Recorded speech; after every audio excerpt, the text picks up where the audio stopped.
Hey, welcome back to the Flipping Junkie podcast in the video log. Hey, I wanted to talk about something that I've been thinking a lot about. Seems like I think I start that with every episode when I say stuff like that, but that's what's so cool about this. You can think about this stuff and then share these things that we think about and do in our business, because we've been doing this business for 14 years now. It's crazy. Time flies. It's so insane. But kind of lessons looking back and just reflecting on when we were getting started in this business, and then as we've grown, and all the lessons and the takeaways from that, and to remember, because a lot of times we'll forget things and we'll make the same mistake we made 4 years ago again and have to learn that lesson again. So it's always good to reflect on where you've been and what you've accomplished and what you've done, and to always take notes, right? And that's why journaling is so great. It's because as you learn things, you can write them down in your journal and then go back and review them. And honestly, I haven't journaled in probably 3 or 4 months, and I need to get back into it because I did it for close to a year. And there's an app, I think it's called Day One app, and you can even include pictures and stuff like that.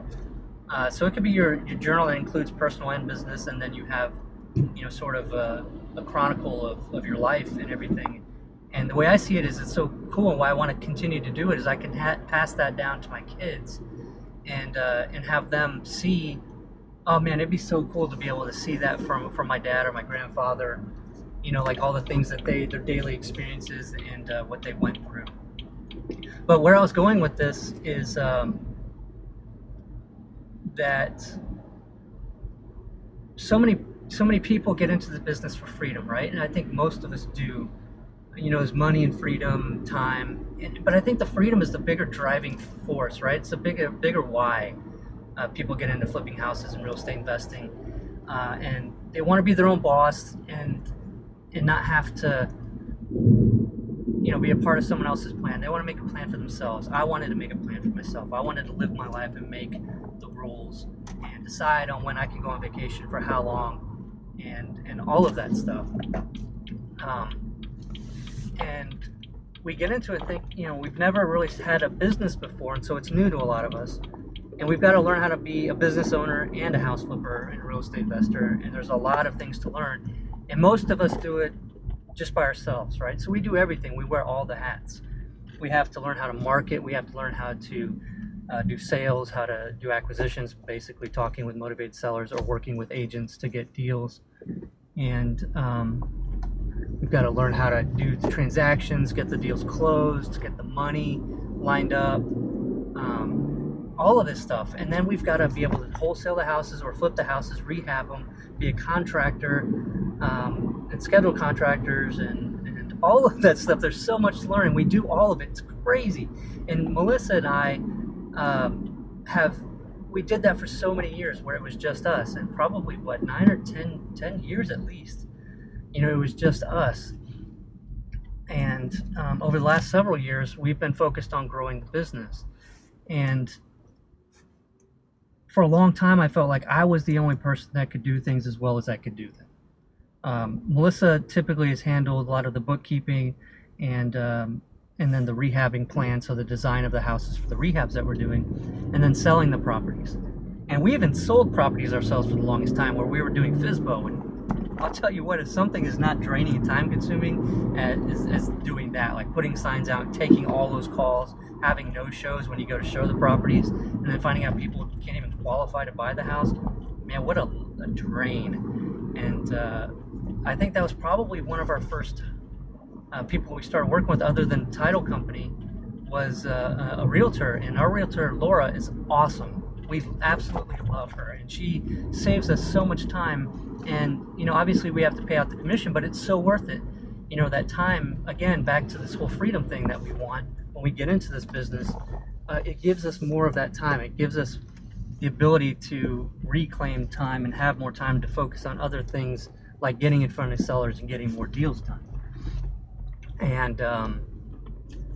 And so as you get into this, I really wish we would have learned this or focused on growing our business and offloading some of the tasks that we do earlier on. And I think we'd be further along if we did that. And one of the excuses that we gave a lot of times was that, we didn't want to be responsible for other people and to have to feel like we had to keep a certain level of volume going to keep everybody busy. And it's an understandable concern I think a lot of people have.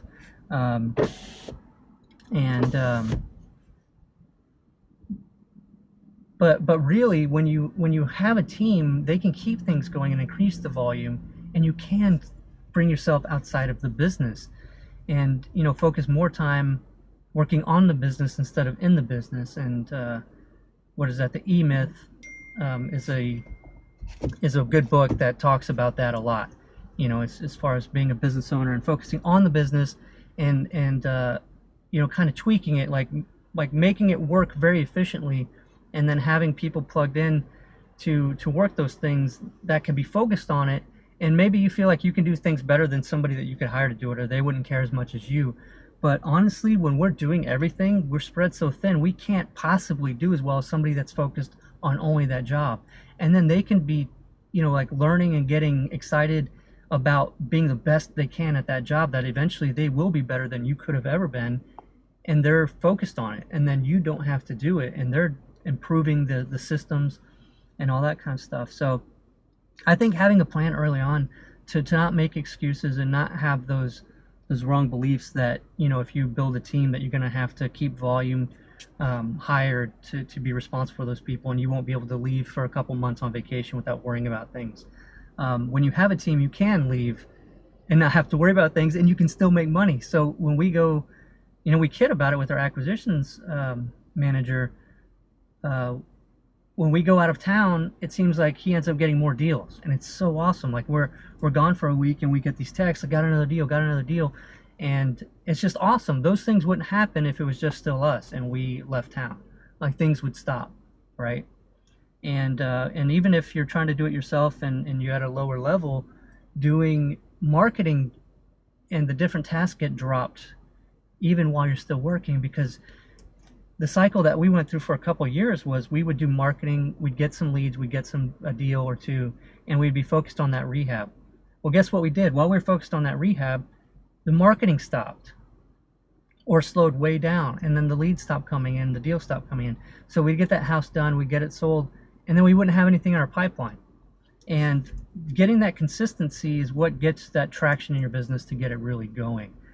And so it's a very important message, and I think it's one that everybody should think about. And as I was thinking about it, I was thinking, it's whenever you do that, when you pull yourself out, and what I wanted to say was, Melissa really now, she's actually calling me right now. Let me tell her.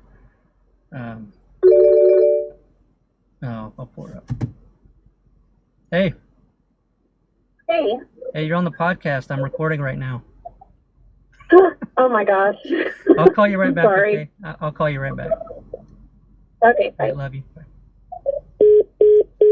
All right, so being your graphic aesthetic, photo base versus illustration. So now what we got programs you'll use. Podcast I'm listening to coming on. All right, so but as I was thinking about this and working on the business, and if you've been following me any length of time, you know that I'm a private pilot and I love aviation. I got a propeller tattoo, and that became, well, we started lead propeller first, so it was kind of a double for the aviation, but also lead propeller. But so lead propeller websites, and it has to do with aviation. And I was thinking about this like point of view of working on the business and having this aerial view of your business in a way to where you're looking at the pieces, you're looking at acquisitions, lead intake, marketing, all this kind of stuff. It's really sort of like a 30,000 foot view. So when I'm flying and I look down, I'm several thousand feet up in the air, and I look down, I can see a lot more. And then when you're just on the ground, you can barely see anything. You only see maybe a mile if you're lucky, right? But if you're up in the air several thousand feet, you can see much more. You can see everything as a whole. And so it's like a 30,000 foot view of your flipping business. And it got me thinking, so being able to do that, is a way to think. And I that's what makes me, I'm a flip pilot. And it's like, I can, that's a term for it, what we can call it. It's like, I'm a flip pilot. Like, I'm somebody that is working on focusing on my business instead of in my business all the time. And what I said before Melissa started calling, it's one of those things where I was thinking about her and talking about her, and then she calls, right? But she's now running the flipping business, and I sit in on meetings and help with direction and stuff like that. But Melissa's running the business. She's growing this, building the team, and doing way more than we did together, because she's got this team that we're putting in place and that she's building, and so and then she's building it in that way too, where she's not needing to be there all the time. She's got the team built up, and I mean, she's just doing an incredible job, and I can't thank her enough, because I'm able to focus more time on the software and then this kind of things where I'm helping other investors. And so, with the podcast and the YouTube channel and everything, and we can help more. We can help more people with that, and that's what we want to do, is serve more investors and help them through all the hard times and stuff like that. But so my realization is that I'm a flip pilot. I'm somebody that focuses on my business, and I'm always trying to have that 30,000 foot view of my business. And Melissa as well, she's a flip pilot. She looks at that. She looks in terms of who's doing what, the processes they're following, and it's a well-oiled machine. And when something is not producing the right numbers, we know that we need to give attention to that and oil that part of the machine, or add on to it, or give it more power. You know what I mean? So it's like improve it, make it more efficient, make it more powerful, so that the numbers can increase and everything is working that much better. And so, my question to you is, are you a flip pilot?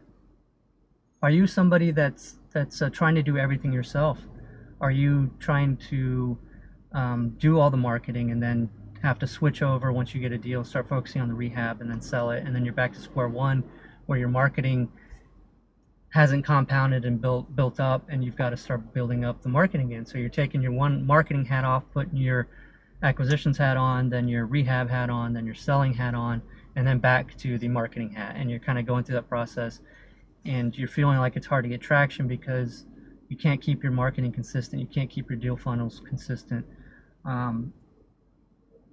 So if you're not a flip pilot, I encourage you to start thinking like a flip pilot. Start thinking like somebody that's got that 30,000 foot view at all times and is making a plan. Obviously, it's not something you can do overnight, but as a flip pilot, if you focus on where you want to be and you point yourself in that direction, over time you're going to get there. You're going to get there to that location. So I encourage you, if you're not currently a flip pilot, that you start thinking like a flip pilot and point your plane in that direction to try to accomplish that. And I assure you, things get much easier, and you get more consistent, more profitable, and have a lot more fun. So you have a lot more time to spend with your family. You have a lot more freedom in your life, and that's what we set out to do when we started this business. And so if you find yourself working more hours than you did at your job that you quit to get into flipping houses, start thinking of yourself as a flip pilot, and I assure you it's going to help. And we'll be here to help and share stuff on the podcast in the video log that we're doing. So be sure to subscribe on iTunes. Leave me a rating and review if you're really enjoying these podcasts. And then also you can check us out, these videos on youtube.com/flippingjunkie. And I've got some exciting news that I'm going to share coming up soon about some software changes that we're making that's going to blow your mind. It's crazy. So be sure to subscribe, and we'll share that probably in the upcoming video. And have a great day. Talk to you later.